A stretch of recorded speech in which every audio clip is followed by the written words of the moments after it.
Guten Morgen alle miteinander. Da ihr immer so neugierig seid und wissen wollt, wie unser Alltag ist. Also wir haben erstmal strahlend blauen Himmel mit ein paar kleinen Wölkchen. Ich habe insgesamt 3 PKW-Anhänger altes Holz bekommen, geschenkt, was ich eigentlich sägen wollte. Das andere Bauholz liegt schon hier ordentlich gestapelt, bereit fürs nächste Jahr, weil dieses Jahr wird nichts mehr. Der Hof ist aufgeräumt, wie man sieht, einigermaßen. Ja, und dazu gibt es eine Geschichte und da müssen wir mal kurz reingehen.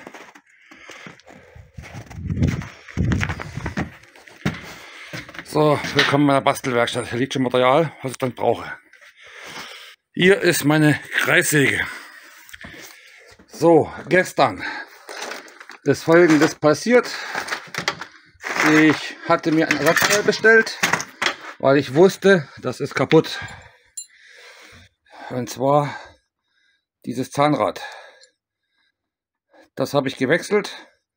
Das Kugellager da drin ist neu gefettet, dank Sascha. Hier ist das alte. So, und genau das, was ich mir dachte, ist passiert, da im teilzerlegten Zustand nicht erkennbar war, wie der Rotor aussieht, aber ich dachte es mir schon.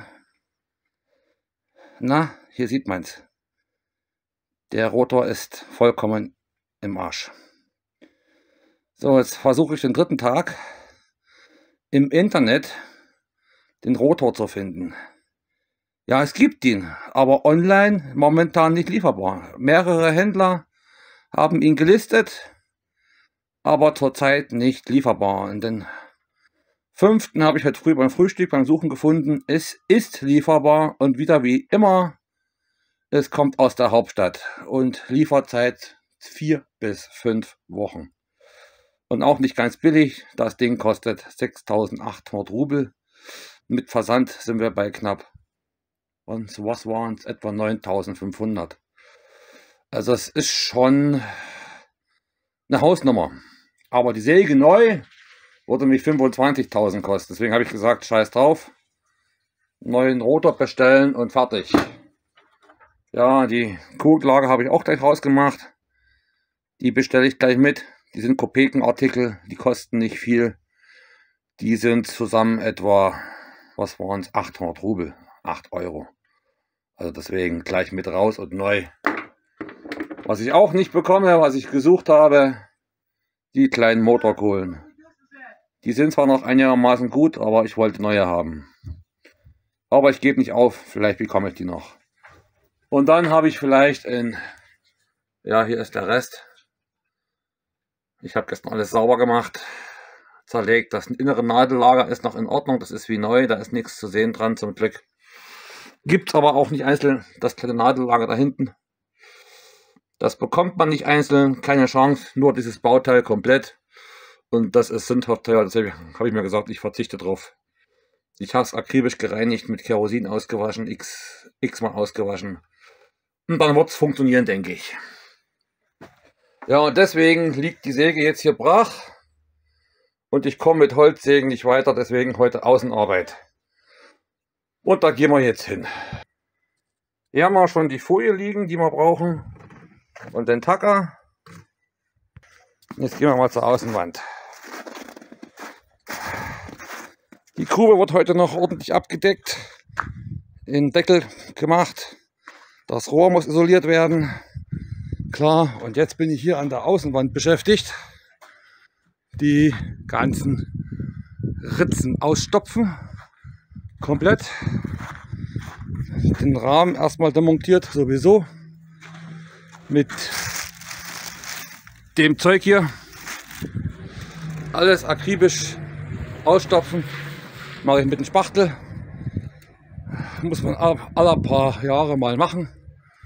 Und heute habe ich Lust dazu. Säge geht nicht, also die Arbeit hat eingefügt. Und danach wird der Rahmen wieder, der Fensterrahmen, wieder provisorisch montiert. Und das Endergebnis zeige ich euch dann später. So, kurze Zwischenberichterstattung.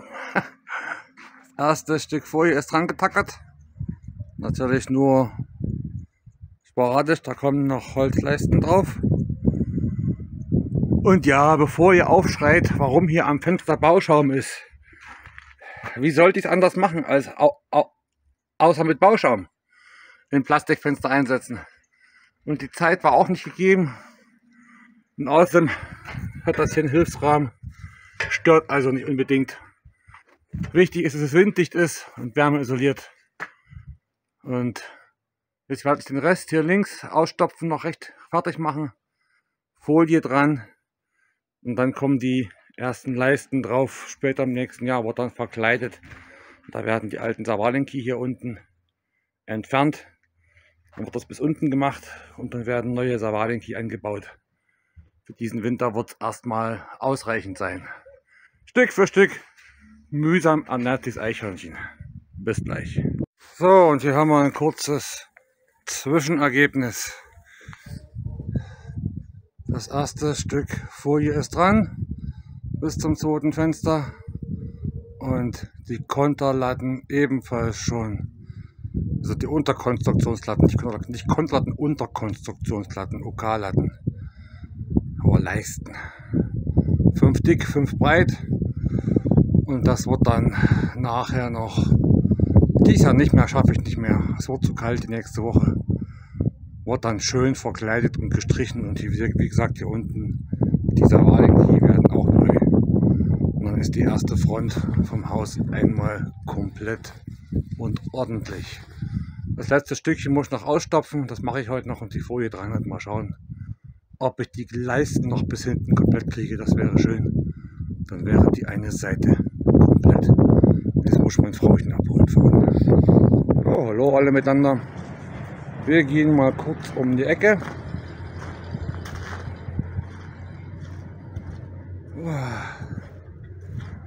So, das Häusel ist fertig. Bis an die Nachbarsgrenze. Komplett Folie erst ausgestopft mit dem Hanfzeug. Folie getackert, UK-Leisten. Einmal komplett. Das Abwasserrohr habe ich auch wieder gedämmt. Dreilagig. Zuerst das Heizkabel drunter wieder fixiert. Eine Lage normale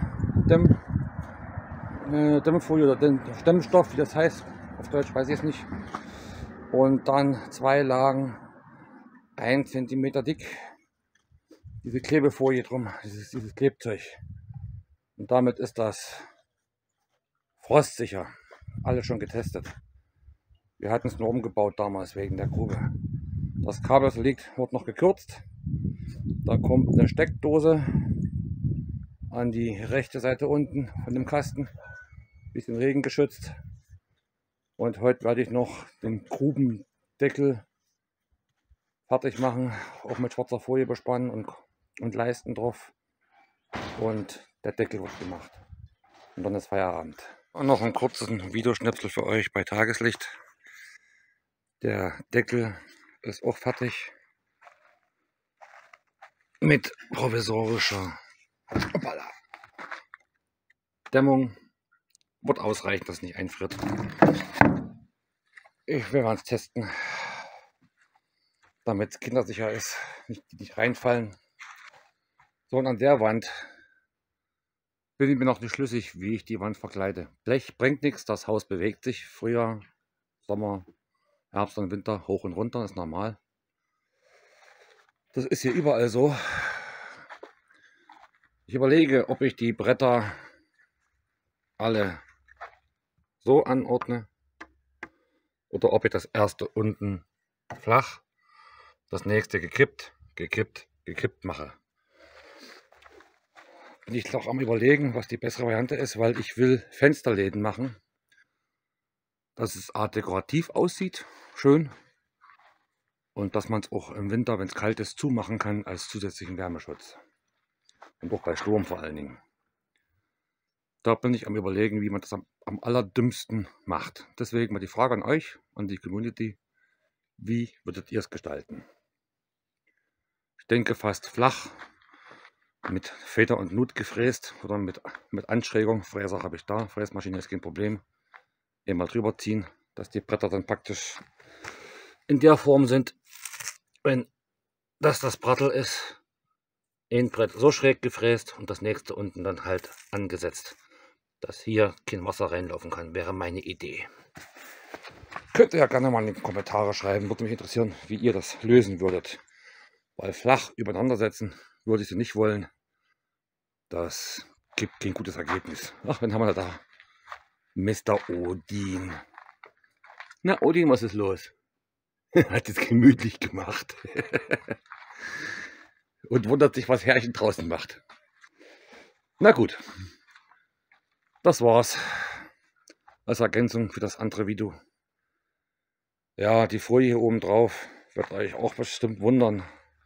Hat den Zweck, dass von unten her die Feuchtigkeit nach oben durch kann. Das ist eine diffusionsoffene Folie. Und es hat angefangen, das Holz aufzuquellen durch die Regenfälle. Und ich weiß nicht, wie das Wetter wird. Es könnte noch mal ein paar Tage warm werden. Dann kann es weiterhin austrocknen und wird nicht mehr weiter nass und feucht. Ist noch provisorisch jetzt über den Winter. Ich will im nächsten Frühjahr hier oben, ich habe Blech da, Wellblech. Kommt hier oben ein Wellblech drauf mit Konterlatten unten drunter. Unterkonstruktionsplatten. Und auch der Deckel nochmal neu gestaltet. So soll es aber im Winter erstmal funktionieren, denke ich. Das Rohr ist gut eingepackt. Da kann Mr. Winter kommen und die Kälte mitbringen. Ist mir egal. Bis zum nächsten. Guten Morgen allerseits. Ihr wolltet mir mal was von Tesla hören und sehen. Er sitzt bei mir immer am Frühstückstisch. Egal was ich esse. Er muss alles probieren. Egal wenn es Brot ist. Wenn es Salat ist. Oder mein Tee mit Milch. Er fühlt sich nicht als Katze. Er fühlt sich als Mensch. Und manchmal auch als Elektriker. Ja, Tesla. So, ihm geht's super gut hier. Er freut sich bester Gesundheit. Und ist immer neugierig. Klebt bei mir immer wie Klebstoff. Und genießt es. Am Frühstückstisch bei mir auf dem Schoß zu sitzen. Und manchmal sitzt er auch daneben. Auf dem übrigen Stuhl. Und guckt, was es so gibt bei Papa. Na, Tesla, guck mal in die Kamera. Danke. Danke. So, hallo miteinander. Heute ist der 7. Oktober. Und ich habe ein bisschen Holz gesägt. Mit der Akkusäge. Das habe ich mit dem ersten Akkumulator geschafft. Der zweite liegt dort. Und so sieht es hier aus. Entnagelt. Ein Haufen Sägespäne. Inklusive 4 Eimer schon mit Resteln. Und da ist die kleine Säge. Das war mal eine Frage per Privatnachricht. Wie lange hält denn ein Akku? Jetzt kann man das sehen. Die Frage ist damit beantwortet, denke ich. Ja, und da ich die andere Säge, die ich zur Verfügung habe, ich warte auf den Rotor. Den habe ich bestellt. Das dauert 3-4 Wochen. Habe ich angefangen zu sortieren, Nägel rauszuschmeißen, damit der wilde Haufen hier verschwindet. Wir brauchen jetzt sowieso Holz zum Feuern, also kommt das zuerst weg. Was im Bunker liegt, liegt im Bunker. Und dann ist wieder ein bisschen Ordnung hier auf dem Hof. Das ist Sinn und Zweck der ganzen Geschichte. Naja, und die Sägespinne werden wir wieder sammeln für die Mietekatzen. Das war's soweit. Wir haben schon Frost. Die Nacht ist es knackig kalt. Bis etwa 7 Grad Celsius. 8, 9 hatten wir auch schon gehabt. Und am Tage haben wir noch so zwischen 0 und 2 Grad. Bis zum nächsten. Und noch eine Ergänzung. Wenn die Frage kommt, warum benutzt unsere BN eine Akkukettensäge? Einige von euch wissen, dass ich vor vielen Jahren einen Unfall hatte. Ich habe mit den Benzindämpfen, den Abgasen, ein Riesenproblem. Das geht mal übelst auf die Plauze. Und dann kriege ich wieder Luftprobleme und das mag ich überhaupt nicht. So, und mit einem Kabel hinten dran, das geht mir auch vollkommen auf die Nerven. Deswegen habe ich mich mal entschieden für eine Akkukettensäge. Die habe ich dann probiert und getestet und für gut befunden. Deswegen benutze ich dieses kleine Mistding. Funktioniert ganz gut. Die Akkus haben nur einen Nachteil: wenn sie zu kalt sind, wollen sie nicht richtig funktionieren. Die müssen dann eigentlich immer in der Jackentasche aufbewahrt werden oder im Warmen. Dann läuft das Ding wunderbar. Hat doch angenehme Kraft, geht gut durch das Holz durch. Kann man eigentlich überhaupt nicht meckern. Das Schwert ist made in Germany. Aber ich bezweifle es, obwohl es schon sehr viel gesägt hat. Kann man eigentlich nicht meckern. Bin eigentlich relativ positiv überrascht von der Leistung von dem kleinen Ding. Akkus sind natürlich Lithium-Ionen-Akkus. Und das Ladegerät braucht etwa 30 Minuten für eine volle Ladung. Und eine volle Ladung reicht eigentlich bei meinem Hausgebrauch in etwa eine Stunde. So, das wären so die technischen Sachen dazu und warum und wieso und weshalb weswegen. Bis zum nächsten, euer Matze. So, nochmal, ich hab doch ganz was vergessen. Ich kenne doch meine Pappenheimat da in der Außenwelt. Dann kommt bestimmt mal die Frage: Matze, wieso machst du eigentlich die Nägel raus? Was soll die Scheiße? Nur ganz einfach. Ich kenne doch mein liebes Frauchen und mein Sohnemann. Und mich auch. Und wenn man dann früh im Dunkeln vom Holzstapel das Zeug runternimmt und reinträgt, dann hast du so schnell einen rostigen Nagel in der Pfote, wie du überhaupt nicht denken kannst. Das ist schon passiert. Und deswegen hatte ich die Schnauze voll. Ist für mich eine Frage der Sicherheit für die Familie. Nägel raus und fertig. Und krumm kloppen dauert genauso lange, als wenn ich das Mistzeug einfach rausmache. Und fertig. Und dann fliegen die in den Müll. Erledigt. So. Ja, mag sein, ich habe da eine Macke. Ich hasse Nägel im Holz, wenn das Holz auf dem Stapel liegt. Weil es schon ein paar Mal passiert ist, mir selber auch.